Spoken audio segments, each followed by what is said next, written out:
Aujourd'hui, on va parler d'un concept qui est le concept Ready, Fire, Aim. Alors, qu'est-ce que ça veut dire? Ça veut dire tout simplement Ready, prêt, Fire, tirer, Aim, viser. Donc vous vous rendez bien compte qu'en fait, forcément, ça a été un petit peu modifié parce que normalement, on va plutôt viser avant de tirer. Là, dans ce concept-là, c'est l'inverse. On tire avant de viser. C'est un concept qui est assez répandu dans le développement personnel. Précisément, Ready, Fire, Aim, ça vient de T. Harv Eker dans son livre Secret of Millionaire Mind, qui est un excellent livre pour générer de l'argent, pour même sortir de sa zone de confort. Bon, c'est un livre qui parle précisément d'argent, mais qui finalement est plus un livre pour moi de développement personnel que vraiment un livre à proprement parler sur le fait de gagner de l'argent et sur gérer ses finances. Alors pour illustrer ce concept, le plus simple, c'est que je vous raconte une petite histoire, donc tirée de mon expérience.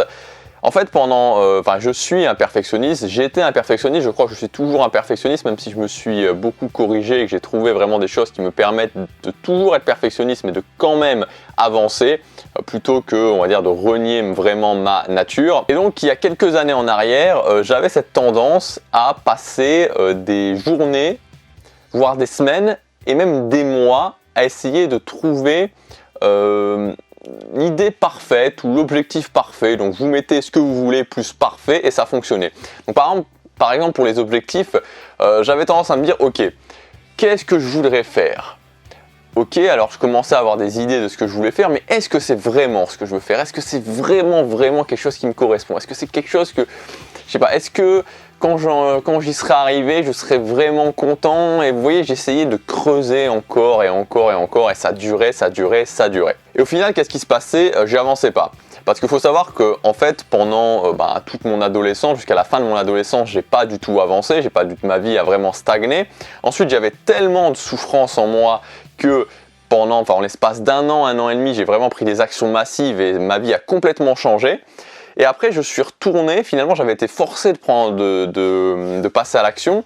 Et après, je suis retourné dans un certain confort. Alors, j'avais évolué, je savais qu'il fallait passer à l'action, mais j'étais pris au piège finalement dans cette sorte de perfectionnisme. L'idée de ce concept Ready, Fire, Aim, c'est justement de ne pas tomber dans ce piège et d'agir le plus rapidement possible. C'est-à-dire de se poser, de décider, de faire avec la meilleure idée qu'on ait actuellement et ensuite d'agir et puis d'ajuster. Alors j'ai voulu illustrer ça avec deux schémas. Alors bon, je suis pas excellent en schéma, mais bon, au moins c'est toujours intéressant. Donc dans le premier schéma, on a la personne qui est, on va dire, l'ancien moi, ou alors beaucoup de gens qui ont cette tendance-là, qui vont réfléchir pendant très longtemps. Et pendant cette période de réflexion, typiquement, il ne se passe rien.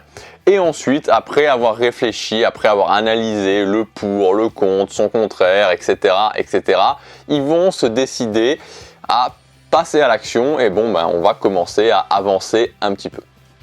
Et dans le deuxième schéma, on a l'autre, donc justement la personne qui va un petit peu matérialiser le concept du Ready, Fire, Aim, qui va réfléchir pendant très peu de temps, et puis qui va commencer à avancer, qui va avoir des hauts, et puis des bas, et puis des hauts, et puis des rebas, et puis des rehauts, mais qui finalement va avancer, va ajuster et va progresser. Et quand on voit bien les deux, on se rend compte qu'au final, sur la même durée de temps, il y a une personne qui n'a pas vraiment avancé et il y a une personne qui, quand même, quand on voit la courbe, qui a fait des progrès assez importants. On a toujours tendance à vouloir minimiser l'inconfort, à vouloir minimiser le risque finalement.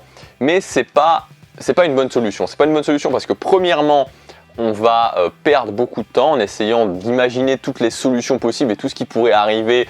On perd énormément de temps et surtout, on va avoir tendance à imaginer des choses désagréables qui ne vont sûrement pas se produire, ou même si elles se produisent, ne seront pas celles qu'on a imaginées. Il faut vraiment mettre ça en place dans votre vie, peu importe les domaines, ça fonctionne dans tous les domaines de la vie, de se dire ok, voilà ce que je veux faire, je prends un temps de réflexion donné pour réfléchir, ça peut être 1 jour, 2 jours, voire 1 semaine, il me semble pas que ça soit beaucoup plus intéressant de prendre plus qu'1 semaine pour réfléchir, et ensuite je vais agir. Voilà, je prends la décision et j'agis.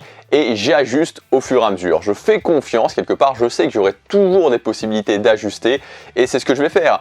Et au final, j'avancerai beaucoup plus que si je passe 1 an, 2 ans, 3 ans à réfléchir à toutes les éventualités et au final à ne rien faire. Et c'est un concept qui est d'autant plus important, voire vital si vous êtes entrepreneur, si vous voulez monter votre business en ligne. Donc j'en parle dans la formation Totale Liberté. Donc on parle de ça, on parle de la thématique, votre idée de thématique, comment trouver la thématique, même en partant d'une thématique générale qui va faire la différence par rapport aux autres, comment utiliser vos passions, comment utiliser vos forces et aussi vraiment les questions à se poser pour savoir les 2 questions principales à se poser pour savoir si vous allez pouvoir ou non vivre de votre business en ligne. Alors si ça ne correspond pas à ces 2 questions, enfin si les réponses à ces 2 questions ne sont pas oui, vous pourrez générer de l'argent avec, mais vous ne pourrez pas en vivre confortablement ou en vivre tout court. Pour toutes les questions que vous vous posez, que ce soit des décisions à prendre, que ce soit les objectifs que vous allez atteindre l'année prochaine, que vous voulez vous fixer pour l'année prochaine, prenez un temps de réflexion déterminé,